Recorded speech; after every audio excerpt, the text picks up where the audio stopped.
വചനമേ നിത്യജീവന്റെ ആധാരമേ, രക്ഷയേകിടും സത്യമാർഗമേ, എന്റെ ആത്മാവിനാശ്വാസമേ. വചനം വചനം വചനം. ഉൽപ്പത്തി പുസ്തകം 16-ാം അധ്യായം. അബ്രാഹാമിന്റെ ഭാര്യ സാറായി പ്രസവിച്ചിരുന്നില്ല. അവൾക്ക് ഹാഗാർ എന്നു പേരുള്ള ഈജിപ്തുകാരിയായ ഒരു പരിചാരക ഉണ്ടായിരുന്നു. സാറായി അബ്രാമിനോട് പറഞ്ഞു, ഇതാ പ്രസവിക്കുന്നതിൽ നിന്ന് കർത്താവ് എന്നെ തടഞ്ഞിരിക്കുന്നു. അങ്ങ് എൻ്റെ പരിചാരികയെ പ്രാപിക്കുക. ഒരു പക്ഷേ അവളിൽ നിന്ന് ഞാൻ പുത്രലബ്ധയാകും. അബ്രാം സാറായിയുടെ വാക്ക് ശ്രവിച്ചു. അബ്രാമിന്റെ കാനാൻ ദേശവാസം 10 വർഷം പിന്നിട്ടപ്പോൾ അബ്രാമിന്റെ ഭാര്യ സാറായി തന്റെ പരിചാരികയായ ഈജിപ്തുകാരി ഹാഗാറിനെ ഭർത്താവായ അബ്രാമിന് ഭാര്യയായി നൽകി. അവൻ ഹാഗാറിനെ പ്രാപിക്കുകയും അവൾ ഗർഭം ധരിക്കുകയും ചെയ്തു. താൻ ഗർഭിണിയാണെന്ന് കണ്ടപ്പോൾ തന്റെ യജമാനത്തി അവളുടെ ദൃഷ്ടികളിൽ വിലകെട്ടവളായി തീർന്നു. അപ്പോൾ സാറായി അബ്രാമിനോട് പറഞ്ഞു, എന്റെ ദുരിതം നിങ്ങളുടെ മേൽ ആയിരിക്കട്ടെ. ഞാനാണ് എൻ്റെ പരിചാരികയെ നിങ്ങളുടെ മാറിലേക്ക് വിട്ടു തന്നത്.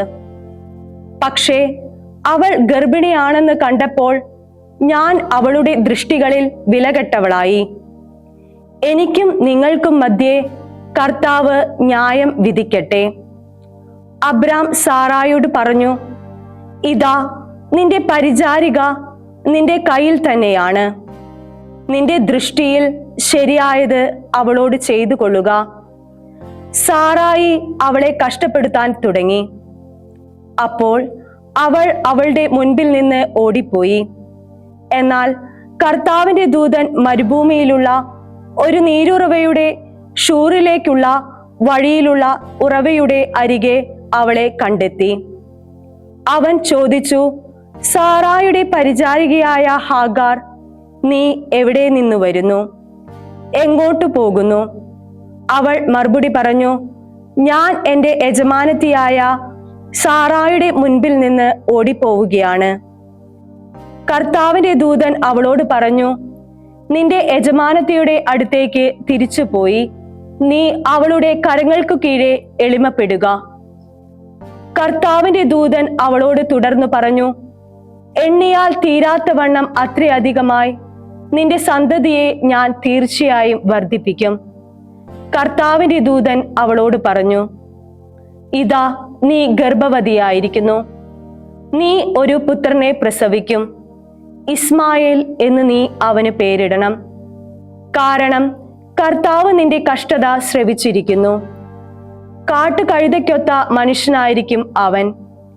അവന്റെ കൈ എല്ലാവർക്കുമെതിരെയും എല്ലാവരുടെയും കൈ അവനെതിരെയും ആയിരിക്കും. തന്റെ എല്ലാ സഹോദരങ്ങൾക്കുമെതിരായി അവൻ വാസമുറപ്പിക്കും. തന്നോട് സംസാരിച്ച കർത്താവിന് അവൾ അത്താ എൽ റോയ് എന്നു പേരിട്ടു. കാരണം എന്നെ കാണുന്നവനായ ദൈവത്തെ പിന്നീട് ഞാനും ഇവിടെ വെച്ച് കണ്ടല്ലോ എന്ന് അവൾ പറഞ്ഞു. അതുകൊണ്ട് ആ കിണറിനെ ബേർലെഹൈ റോയ് എന്ന് വിളിച്ചു. അത് കാദേശിനും ഭേരേദിനും ഇടയ്ക്കാണ്. ഹാഗാർ അബ്രാമിന് ഒരു പുത്രനെ പ്രസവിച്ചു. ഹാഗാർ പ്രസവിച്ച തന്റെ പുത്രന് അബ്രാം ഇസ്മായേൽ എന്ന് പേരിട്ടു. ഹാഗാർ അബ്രാമിന് വേണ്ടി ഇസ്മായേലിനെ പ്രസവിക്കുമ്പോൾ അബ്രാമിന് 86 വയസ്സായിരുന്നു. ഉൽപ്പത്തി പുസ്തകം 17-ാം അധ്യായം. അബ്രാമിന് 99 വയസ്സായപ്പോൾ കർത്താവ് അബ്രാമിന് പ്രത്യക്ഷപ്പെട്ട് അവനോട് അരുൾ ചെയ്തു, ഞാൻ സർവശക്തനായ ദൈവം ആകുന്നു. എൻ്റെ മുമ്പിൽ വ്യാപരിക്കുക, പൂർണ്ണനായിരിക്കുക. എൻ്റെ ഉടമ്പടി എനിക്കും നിനക്കുമിടയിൽ ഞാൻ സ്ഥാപിക്കും. ഞാൻ നിന്നെ അത്യധികം വർദ്ധിപ്പിക്കും. അപ്പോൾ അബ്രാം മുഖമുട്ടെ കുമ്പിട്ടു. ദൈവം അവനോട് ഇപ്രകാരം അരുളി ചെയ്തു, ഇതാ നിന്നോടുകൂടെ ഞാൻ എൻ്റെ ഉടമ്പടി ചെയ്യുന്നു. നീ ജനതതികളുടെ പിതാവായി തീരും. ഇനിമേൽ നിന്റെ പേര് അബ്രാം എന്ന് വിളിക്കപ്പെടുകയില്ല. പ്രത്യുത നിന്റെ പേര് അബ്രാഹം എന്നായിരിക്കും. എന്തെന്നാൽ ഞാൻ നിന്നെ ജനതകളുടെ പിതാവാക്കിയിരിക്കുന്നു. ഞാൻ നിന്നെ അത്യധികം സന്താന പുഷ്ടിയുള്ളവനാക്കും. നിന്നെ ഞാൻ ജനതകളാക്കിയിരിക്കുന്നു. രാജാക്കന്മാർ നിന്നിൽ നിന്ന് പുറപ്പെടും. ഞാൻ നിനക്കും നിനക്ക് ശേഷം നിന്റെ സന്തതിക്കും ദൈവമായിരിക്കേണ്ടതിന് ഞാനും നീയും തമ്മിലും നിനക്കു ശേഷം നിന്റെ സന്തതിയും തമ്മിലും എന്റെ ഉടമ്പടി ഞാൻ ഉയർത്തിയിരിക്കുന്നു. അവരുടെ തലമുറകൾക്ക് ഇത് ശാശ്വത ഉടമ്പടിയായിരിക്കും. നിന്റെ പ്രവാസത്തിന്റെ ദേശം, കാനാൻ ദേശം മുഴുവനും എന്നേക്കുമുള്ള അവകാശമായി നിനക്കും നിനക്കു ശേഷം നിന്റെ സന്തതിക്കും ഞാൻ തരും. അവർക്ക് ഞാൻ ദൈവമായിരിക്കുകയും ചെയ്യും. ദൈവം അബ്രാഹത്തോട് അരുളി ചെയ്തു, നീയും നിനക്ക് ശേഷമുള്ള നിന്റെ സന്തതിയും അവരുടെ തലമുറകളും എന്റെ ഉടമ്പടി പാലിക്കണം. എനിക്ക് നിങ്ങളോടും നിനക്ക് ശേഷം നിന്റെ സന്തതിയോടും ഉള്ളതും നിങ്ങൾ പാലിക്കേണ്ടതുമായ എന്റെ ഉടമ്പടി ഇതാണ്. നിങ്ങളുടെ പുരുഷന്മാരെല്ലാം പരിച്ഛേദനം ചെയ്യപ്പെടണം. നിങ്ങൾ നിങ്ങളുടെ അഗ്രചർമ്മം ഛേദിക്കണം. അത് ഞാനും നിങ്ങളുമായുള്ള ഉടമ്പടിയുടെ അടയാളമായിരിക്കും. നിങ്ങളിൽ നിങ്ങളുടെ തലമുറകളിൽ 8 ദിവസം പ്രായമായ ഓരോ ആൺകുട്ടിയും അവൻ നിന്റെ വീട്ടിൽ പിറന്നവനോ നിന്റെ സന്താനത്തിൽ പെടാത്ത വിലയ്ക്ക് വാങ്ങപ്പെട്ട പരദേശിയോ ആകട്ടെ, പരിച്ഛേദനം ചെയ്യപ്പെടണം. നിന്റെ വീട്ടിൽ പിറന്നവനും നീ വിലയ്ക്ക് വാങ്ങിയവനും നിശ്ചയമായും പരിച്ഛേദനം ചെയ്യപ്പെടണം. അങ്ങനെ എന്റെ ഉടമ്പടി നിങ്ങളുടെ ശരീരത്തിൽ ശാശ്വതമായ ഒരു ഉടമ്പടിയായിരിക്കും. അഗ്രചർമ്മം നീക്കം ചെയ്യപ്പെടാത്ത പുരുഷൻ അപരിച്ഛേദിതനാണ്. ആ വ്യക്തി തന്റെ ജനത്തിൽ നിന്ന് വിച്ഛേദിക്കപ്പെടണം. എന്റെ ഉടമ്പടിയാണ് അവൻ ലംഘിച്ചിരിക്കുന്നത്. ദൈവം അബ്രാഹത്തോട് അരുളി ചെയ്തു, നിന്റെ ഭാര്യ സാറായിയെ ഇനിമേൽ സാറായി എന്നല്ല നീ വിളിക്കേണ്ടത്, മറിച്ച് അവളുടെ പേര് സാറ എന്നായിരിക്കും. ഞാൻ അവളെ അനുഗ്രഹിക്കും. അവളിൽ നിന്ന് ഞാൻ നിനക്ക് ഒരു പുത്രനെ തരുകയും ചെയ്യും. അവളെ ഞാൻ അനുഗ്രഹിക്കും. അവൾ ജനതകളായി തീരും. ജനങ്ങളുടെ രാജാക്കന്മാർ അവളിൽ നിന്ന് ഉത്ഭവിക്കും. അപ്പോൾ അബ്രഹാം മുഖമുട്ടെ കുമ്പിട്ടു. എന്നാൽ അവൻ ചിരിച്ചുകൊണ്ട് ആത്മഗതം ചെയ്തു. 100 വയസ്സുകാരന് കുഞ്ഞു ജനിക്കുമോ? 90 വയസ്സുകാരി സാറ പ്രസവിക്കുമോ? അബ്രാഹാം ദൈവത്തോട് പറഞ്ഞു, ഇസ്മായേൽ അങ്ങയുടെ മുൻപിൽ ജീവിച്ചിരുന്നാൽ മതിയായിരുന്നു. ദൈവം അരുളി ചെയ്തു, നിന്റെ ഭാര്യ സാറ തന്നെ നിനക്കൊരു പുത്രനെ പ്രസവിക്കും. നീ അവനെ ഇസഹാക്ക് എന്ന് പേര് വിളിക്കണം. അവനുമായി ഞാൻ എന്റെ ഉടമ്പടി സ്ഥാപിക്കും. അവനുശേഷം അവന്റെ സന്തതിക്ക് വേണ്ടിയുള്ള ശാശ്വത ഉടമ്പടി. ഇസ്മായേലിന് വേണ്ടിയും ഞാൻ നിന്നെ ശ്രവിച്ചിരിക്കുന്നു. ഇതാ ഞാൻ അവനെ അനുഗ്രഹിക്കുന്നു. അവൻ അത്യധികം പെരുകി വർദ്ധിക്കാൻ ഞാൻ ഇടയാക്കും. അവൻ 12 പ്രഭുക്കന്മാർക്ക് ജന്മമേകും. അവനെ ഞാൻ വലിയൊരു ജനതയാക്കി സ്ഥാപിക്കും. എന്നാൽ അടുത്ത വർഷം ഈ സമയത്ത് സാറ നിനക്ക് വേണ്ടി പ്രസവിക്കുന്ന ഇസ്ഹാക്കുമായാണ് എന്റെ ഉടമ്പടി ഞാൻ ഉയർത്തുന്നത്. ദൈവം അബ്രാഹത്തോട് സംസാരിച്ചു കഴിഞ്ഞ് അവനെ വിട്ട് ആരോഹണം ചെയ്തു. ദൈവം അബ്രാഹത്തോട് ആവശ്യപ്പെട്ടതുപോലെ മകൻ ഇസ്മായേലിനെയും തന്റെ വീട്ടിൽ പിറന്നവരെയും താൻ വില കൊടുത്തു വാങ്ങിയവരെയും തന്റെ ഭവനത്തിലുള്ള സകല പുരുഷന്മാരെയും കൊണ്ടുവന്ന് അവൻ ആ ദിവസം തന്നെ അവരുടെ അഗ്രചർമ്മം പരിച്ഛേദനം ചെയ്തു. അഗ്രചർമ്മം പരിച്ഛേദനം ചെയ്യപ്പെടുമ്പോൾ അബ്രാഹത്തിന് 99 വയസ്സായിരുന്നു. അവന്റെ പുത്രൻ ഇസ്മായേലിന് അഗ്രചർമ്മം പരിച്ഛേദനം ചെയ്യപ്പെടുമ്പോൾ 13 വയസ്സായിരുന്നു. ഒരേ ദിവസമാണ് അബ്രാഹവും മകൻ ഇസ്മായേലും പരിച്ഛേദനം ചെയ്യപ്പെട്ടത്.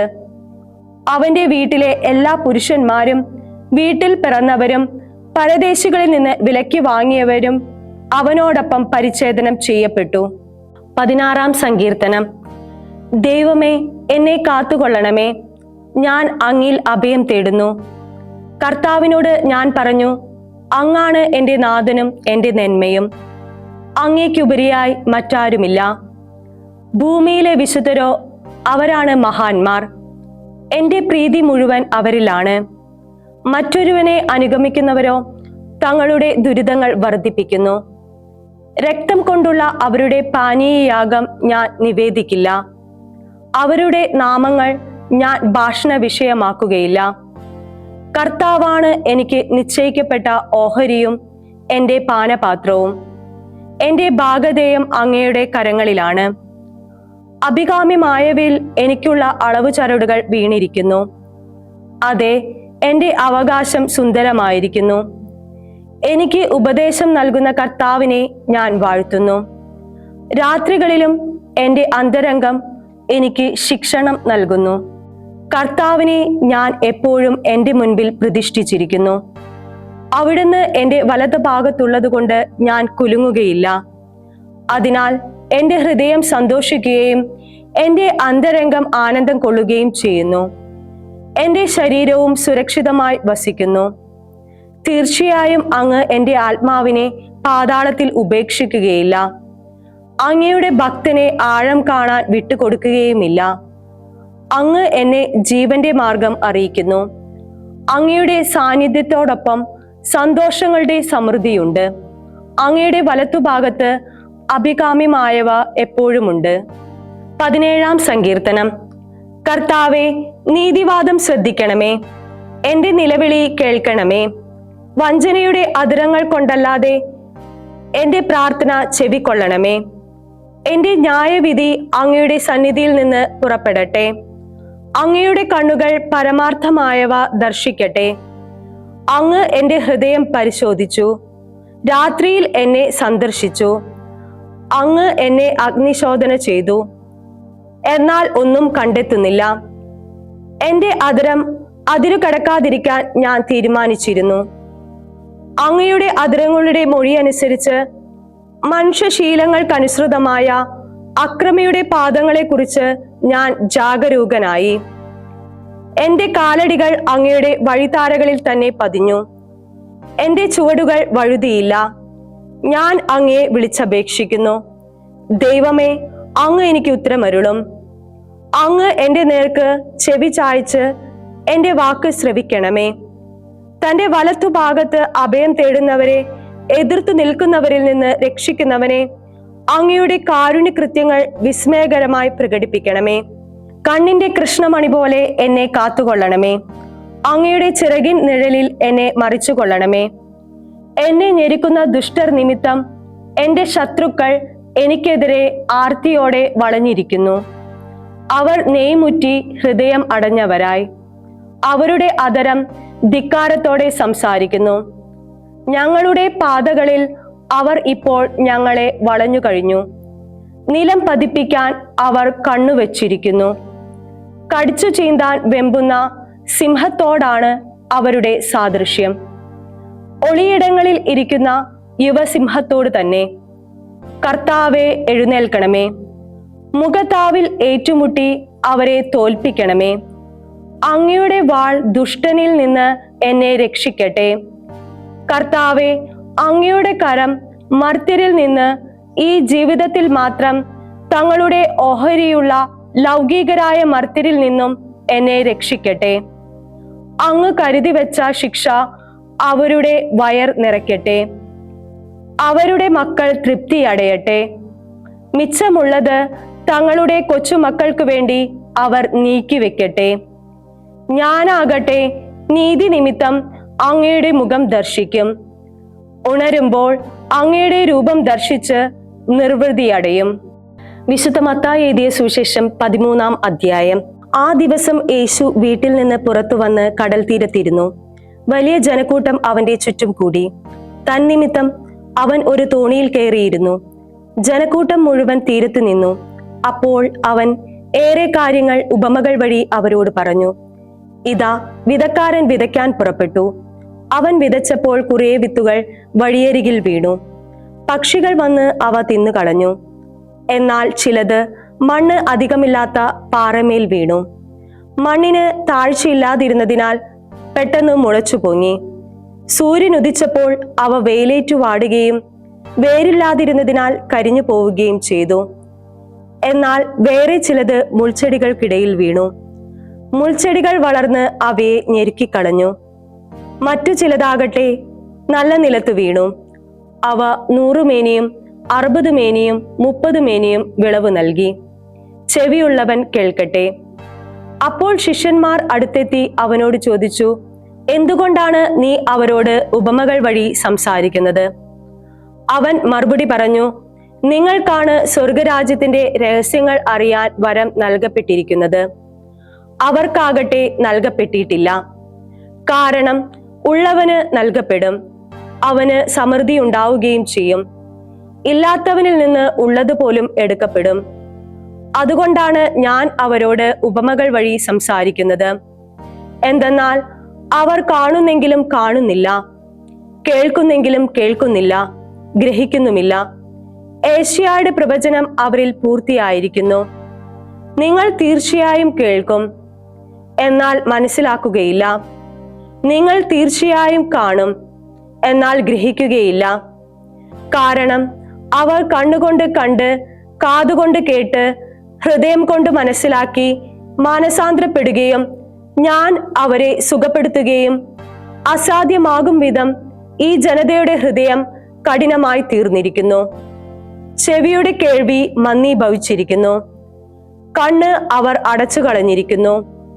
എന്നാൽ നിങ്ങളുടെ കണ്ണുകൾ ഭാഗ്യമുള്ളവ, എന്തെന്നാൽ അവ കാണുന്നു. നിങ്ങളുടെ കാതുകൾ ഭാഗ്യമുള്ളവ, എന്തെന്നാൽ അവ കേൾക്കുന്നു. കാരണം സത്യമായി ഞാൻ നിങ്ങളോട് പറയുന്നു, അനേകം പ്രവാചകന്മാരും നീതിമാന്മാരും നിങ്ങൾ കാണുന്നവ കാണാൻ ആഗ്രഹിച്ചു, എങ്കിലും കണ്ടില്ല. നിങ്ങൾ കേൾക്കുന്നവ കേൾക്കാൻ ആഗ്രഹിച്ചു, എങ്കിലും കേട്ടില്ല. ആകയാൽ വിതക്കാരന്റെ ഉപമ നിങ്ങൾ കേട്ടുകൊള്ളുവിൻ. ഒരുവൻ രാജ്യത്തിന്റെ വചനം കേട്ട് മനസ്സിലാകാതിരിക്കുമ്പോൾ ദുഷ്ടൻ വന്ന് അവന്റെ ഹൃദയത്തിൽ വിതയ്ക്കപ്പെട്ടത് അപഹരിക്കുന്നു. ഇതാണ് വഴിയരികിൽ വീണ വിത്ത്. പാറപ്പുറത്ത് വിതയ്ക്കപ്പെട്ട വിത്താകട്ടെ വചനം കേട്ട് ഉടനെ സസന്തോഷം സ്വീകരിക്കുന്നവനാണ്. എന്നാൽ തന്നിൽ വേരില്ലാത്തതിനാൽ അല്പനേരം മാത്രം നിന്നിട്ട് വചനത്തെ പ്രതി ക്ലേശവും പീഡയും ഉണ്ടാകുമ്പോൾ അവൻ തൽക്ഷണം ഇടറിപ്പോകുന്നു. മറ്റൊരുവൻ വചനം ശ്രവിക്കുന്നു. എന്നാൽ ഈ ലോകത്തിന്റെ ഉത്കണ്ഠയും ധനത്തിന്റെ ആകർഷത്വവും വചനത്തെ ഞെരുക്കുകയും അത് ഫലശൂന്യമാക്കുകയും ചെയ്യുന്നു. അവനാണ് മുള്ളുകൾക്കിടയിൽ വീണ വിത്ത്. എന്നാൽ വചനം കേട്ട് ഗ്രഹിക്കുന്നവനാണ് നല്ല നിലത്ത് വിതയ്ക്കപ്പെട്ട വിത്ത്. അവൻ നിശ്ചയമായും ഫലം പുറപ്പെടുവിക്കുന്നു. ചിലപ്പോൾ 100 മേനിയും 60 മേനിയും മറ്റു ചിലപ്പോൾ 30 മേനിയും. അവൻ അവരോട് മറ്റൊരു ഉപമ പറഞ്ഞു. തന്റെ വയലിൽ നല്ല വിത്ത് വിതയ്ക്കുന്ന മനുഷ്യനോട് സ്വർഗരാജ്യത്തെ ഉപമിക്കാം. ആളുകൾ ഉറക്കമായപ്പോൾ അവന്റെ ശത്രു വന്ന് ഗോതമ്പിനിടയിൽ കള വിതച്ചിട്ട് കടന്നു കളഞ്ഞു. ചെടികൾ വളർന്ന് കതിരായപ്പോൾ കളകളും പ്രത്യക്ഷപ്പെട്ടു. വേലക്കാർ ചെന്ന് വീട്ടുടമസ്ഥനോട് ചോദിച്ചു, യജമാനനെ, നീ വയലിൽ നല്ല വിത്തല്ലേ വിതച്ചത്? പിന്നെ കളകളുണ്ടായത് എവിടെ നിന്ന്? അവൻ പറഞ്ഞു, ശത്രുവായ ഒരു മനുഷ്യനാണ് ഇത് ചെയ്തത്. വേലക്കാർ ചോദിച്ചു, അതിനാൽ ഞങ്ങൾ പോയി കളകൾ പറിച്ചു കൂട്ടണമെന്ന് നീ ആഗ്രഹിക്കുന്നുവോ? അവൻ പറഞ്ഞു, ഇല്ല. കളകൾ പറിച്ചെടുക്കുമ്പോൾ അവയോടൊപ്പം ഗോതമ്പ് ചെടികളും നിങ്ങൾ പിഴുതു കളഞ്ഞെന്നു വരും. കൊയ്ത്തുവരെ അവ ഒരുമിച്ച് വളരാൻ അനുവദിക്കുക. കൊയ്ത്തുകാലത്ത് ഞാൻ കൊയ്ത്തുകാരോട് പറയും, ആദ്യമേ കളകൾ ശേഖരിച്ച് തീയിൽ ചുട്ടുകളയാൻ അവ കെട്ടുകളാക്കി വെക്കുവിൻ. ഗോതമ്പ് എന്റെ ധാന്യപുരയിൽ ശേഖരിക്കുവിൻ. അവൻ അവരോട് വേറൊരു ഉപമ പറഞ്ഞു. സ്വർഗരാജ്യം ഒരുവൻ വയലിൽ പാകിയ കടുകുമണിക്ക് സദൃശ്യം. അത് എല്ലാ വിത്തിനെയും കാൾ ചെറുതാണ്. എന്നാൽ വളർന്നു കഴിയുമ്പോൾ അത് മറ്റു ചെടികളെക്കാൾ വലുതായി. ആകാശ പറവകൾ വന്ന് അതിന്റെ ശിഖരങ്ങൾ ചേക്കേറാൻ തക്കവിധം മരമായി തീരുന്നു. മറ്റൊരു ഉപമ അവൻ അവരോട് അരുളി ചെയ്തു. 3 അളവ് മാവിൽ അത് പുളിക്കുവോളം ഒരു സ്ത്രീ ചേർത്ത പുളിമാവിന് സദൃശ്യമാണ് സ്വർഗരാജ്യം. ഇവയെല്ലാം ഉപമകൾ വഴിയാണ് യേശു ജനക്കൂട്ടത്തോട് പറഞ്ഞത്. ഉപമകളിലൂടെ അല്ലാതെ അവൻ ഒന്നും അവരോട് പറഞ്ഞിരുന്നില്ല. ഞാൻ ഉപമകൾ വഴി സംസാരിക്കും. ലോകസ്ഥാപനം മുതൽ നിഗൂഢമായിരുന്നവ ഞാൻ വെളിപ്പെടുത്തും എന്ന് പ്രവാചകനിലൂടെ പറയപ്പെട്ടത് പൂർത്തിയാകാനായിരുന്നു ഇത്. പിന്നീട് അവൻ ജനക്കൂട്ടത്തെ പറഞ്ഞയച്ചിട്ട് വീട്ടിലേക്ക് വന്നു. ശിഷ്യന്മാർ അവന്റെ അടുത്തു വന്നു പറഞ്ഞു, വയലിലെ കളകൾ സംബന്ധിക്കുന്ന ഉപമ ഞങ്ങൾക്ക് വിശദീകരിച്ചു തന്നാലും. അവൻ മറുപടി പറഞ്ഞു, നല്ല വിത്ത് വിതയ്ക്കുന്നവൻ മനുഷ്യപുത്രനാണ്. വയൽ ലോകവും നല്ല വിത്ത് രാജ്യത്തിന്റെ പുത്രന്മാരും കളകൾ ദുഷ്ടന്റെ പുത്രന്മാരുമാണ്. അവ വിതച്ച ശത്രു പിശാചാണ്. കൊയ്ത്ത് യുഗാന്തമാണ്. കൊയ്ത്തുകാർ ദേവദൂതന്മാരും. കളകൾ ശേഖരിച്ച് അഗ്നിക്കിരയാക്കുന്നതെങ്ങനെയോ അങ്ങനെ തന്നെയായിരിക്കും യുഗാന്തത്തിലും. മനുഷ്യപുത്രൻ തന്റെ ദൂതന്മാരെ അയക്കുകയും അവർ അവന്റെ രാജ്യത്ത് നിന്ന് എല്ലാ പാപഹേതുക്കളെയും അനീതി പ്രവർത്തിക്കുന്നവരെയും ഒരുമിച്ച് കൂട്ടി അഗ്നികുണ്ഡത്തിൽ എറിയുകയും ചെയ്യും. അവിടെ കരച്ചിലും പല്ലുകടിയുമായിരിക്കും. അപ്പോൾ നീതിമാന്മാർ തങ്ങളുടെ പിതാവിന്റെ രാജ്യത്തിൽ സൂര്യനെ പോലെ പ്രശോഭിക്കും. ചെവിയുള്ളവൻ കേൾക്കട്ടെ. സ്വർഗരാജ്യം വയലിൽ ഒളിഞ്ഞിരിക്കുന്ന നിധിക്ക് തുല്യം. അത് കണ്ടെത്തുന്ന മനുഷ്യൻ അത് മറിച്ചു വെക്കുകയും സന്തോഷത്തോടെ പോയി തനിക്കുള്ളതെല്ലാം വിറ്റ് ആ വയൽ വാങ്ങുകയും ചെയ്യുന്നു. വീണ്ടും സ്വർഗരാജ്യം നല്ല രത്നങ്ങൾ തേടുന്ന വ്യാപാരിക്ക് തുല്യം. അവൻ വിലയേറിയ ഒരു രത്നം കണ്ടെത്തുമ്പോൾ പോയി തനിക്കുള്ളതെല്ലാം വിറ്റ് അത് വാങ്ങുന്നു.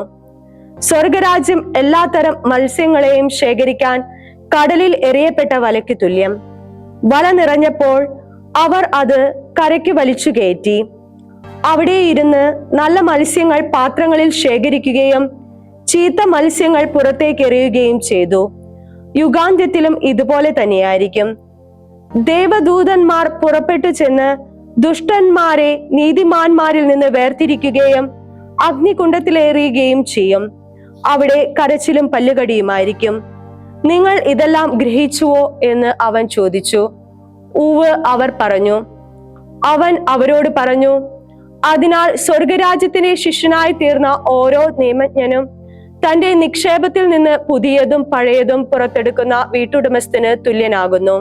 അങ്ങനെ യേശു ഈ ഉപമകൾ അവസാനിപ്പിച്ചപ്പോൾ അവിടെ നിന്ന് പുറപ്പെട്ട് സ്വദേശത്ത് വന്ന് അവരുടെ സിനഗോഗിൽ പഠിപ്പിച്ചു. അവർ വിസ്മയഭരിതരായി ചോദിച്ചു, ഇവന് ഈ ജ്ഞാനവും ശക്തിയും എവിടെ നിന്ന്? ഇവൻ ആ തച്ചന്റെ മകനല്ലേ? ഇവന്റെ അമ്മ മറിയം എന്ന് വിളിക്കപ്പെടുന്നവളല്ലേ? യാക്കോബ്, ജോസഫ്, ശിമയോൻ, യൂദാസ് എന്നിവരല്ലേ ഇവന്റെ സഹോദരന്മാർ? ഇവന്റെ സഹോദരിമാരെല്ലാം നമ്മുടെ കൂട്ടത്തിലുണ്ടല്ലോ. പിന്നെ ഇവന് ഇതെല്ലാം എവിടെ നിന്ന്? അവർക്ക് അവനിൽ ഇടർച്ചയുണ്ടായി. യേശു അവരോട് പറഞ്ഞു, പ്രവാചകൻ സ്വദേശത്തും സ്വഭവനത്തിലുമല്ലാതെ മറ്റെങ്ങും അവമതിക്കപ്പെടുന്നില്ല. അവരുടെ അവിശ്വാസം നിമിത്തം അവൻ അവിടെ കൂടുതൽ അത്ഭുതങ്ങൾ പ്രവർത്തിച്ചില്ല. ദൈവവചനമേ, നിത്യജീവന്റെ ആധാരമേ, രക്ഷയേകിടും സത്യമാർഗമേ, എന്റെ ആത്മാവിനാശ്വാസം.